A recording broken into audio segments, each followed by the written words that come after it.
idea of happiness. And especially as a man, I think that happiness can actually be a very destructive motivator. And when men sit and say, I want to be happy, I want to feel happy. To feel happy, a lot of the time, you're looking for temporary hedonism. To be happy, you want to get drunk or take drugs or do something stupid temporarily, and it's very short-lived. I think you should instead be looking as a man to say, I want to feel proud. If you choose pride over happiness, you're going to make decisions that you're proud of and that people around you are proud of, and it's going to be better for yourself and better for society and better for everyone who loves you, everyone you care about. I think that's the first thing you said that I disagree with. You disagree? Completely. I think the best thing a man can do is wake up and say, what can I do that's going to make me proud of myself and other people are proud of me? Let's get into our debate. Let's do it. Okay. I believe that pride will always be the downfall of you. In fact, God calls it an abomination. If you stand before God and you search for anything in your heart and you take pride in it, you're saying that you did it, not God. That is my argument against that one. Two, happiness could be today. It's all perspective. Yeah. If you look at a tree, you could look at it and be like, oh, me and my dad used to pick apples from that tree, or his father hung himself in that tree. Yeah. It's the perspective. So anything could be changed in a perspective. So if you ask from God's perspective, and God used to walk into the room and say, shalom, peace be upon you. So I believe you could enter peace. I believe that you could only find peace when you welcome God into your life. Now, it might sound like a crazy nutcase that's a religious man, but I truly believe in all of my heart that money will never give you peace. I believe love will give you peace. Love comes from God and the people that are around you. Your mother gives you peace. Your father gives you peace. You can't buy that. And if you ask God for 5 things, only 5 things, Andrew, your Bugatti wouldn't be there. Absolutely. But your brother would. Of course. So you come into the world with peace and love.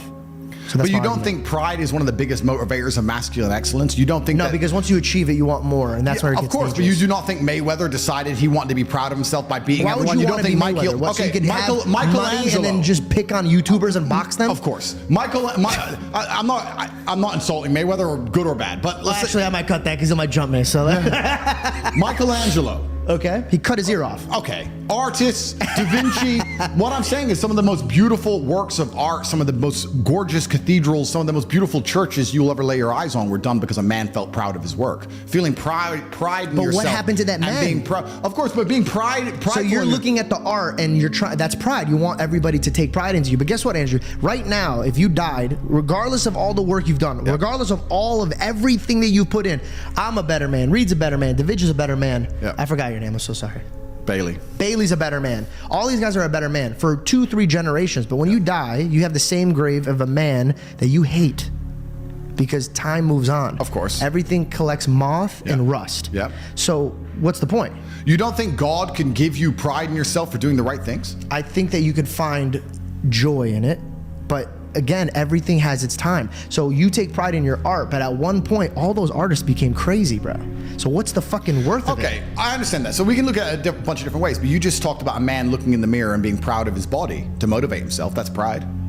Absolutely. Pride to an extent, right? Pride to an extent. But if it's your motivator, that's the problem.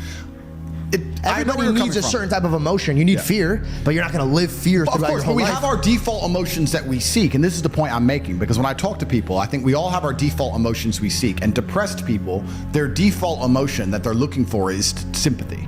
They want sympathy, either from themselves or from somebody else, and they always have a sob story. It's always about how hard their life was, and they did drugs, and blah, blah, blah, and they want everyone to feel sorry for them. They're searching for sympathy.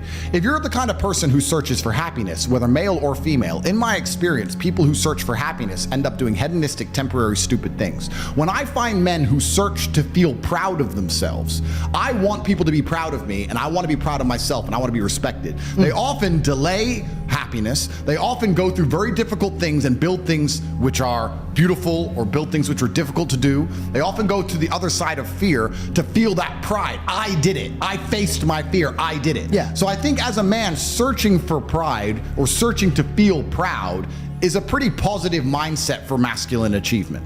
I understand what you're saying from the biblical sense. I actually understand what you're saying.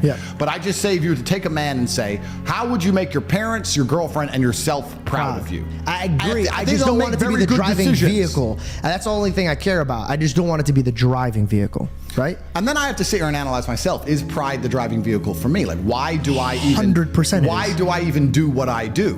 Like, do I feel proud of myself when I awaken people to how the matrix works? Well, yes.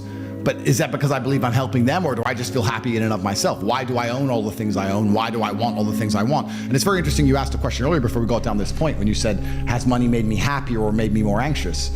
And the answer to that is both. I think that you're certainly anxious when you have an empire because you understand how difficult it is to maintain, especially in my position, right? I've been hit by DCAUT and FBI and all these huge federal agencies are trying to take everything I've ever worked for. And from your loved ones that you're leaving from my for. loved ones, all the money I've ever made. It's actually a very difficult, precarious situation to be in. And even if you ever get to the position where you pay yourself $500,000 every single morning, you get concerned with, am I still going to be able to do this? Then the money ain't making you happy. You're working so hard to make sure you'll always be able to pay yourself that money that you don't even spend, that you don't even need. That's the pride thing I was trying to tell you about. Of course. So but this is how you hold on to things. And it's a stomach that keeps needing. It does keep needing. You're completely right. But that's also how there's no light without dark. The stomach keeps needing. Completely agree with you. But that's also how I managed to propel myself from here to here. And I'm going to go want to beat this garbage even high. So I agree with you. It's my gas. Yeah. My gas is. And then, so there's anxiety. Did that change when you got a daughter? I think in some ways it got worse because there's anxiety attached to my money, but the true happiness that I get from my money is the fact that I can give people I care about anything I want. You could set them free. I can set them free. Yeah. So I said this even to a girl I was dating. I said, you're happy all the time. And I love that because I'm stressed. I don't get any of the happiness you get from life. You wake up and you do your nails and you shop for Prada and you get to look gorgeous and you smile all day and you get to make a cute cupcake and you bring me the cupcake and you laugh, ha ha ha, cupcake. I'm concerned with real important things. DCAR trying to put me in jail. Millions of dollars have gone missing. Like, I'm dealing with real stuff. You're dealing with cupcakes. But I am happy that I go through all of this so I can make you happy. Yeah. So my money makes me happy. Yeah, I'm a provider. My money makes me happy because every single person I love lives a fantastic life. Can I ask you a question? If I have to suffer so 50 people can live content, I believe that a man should do that.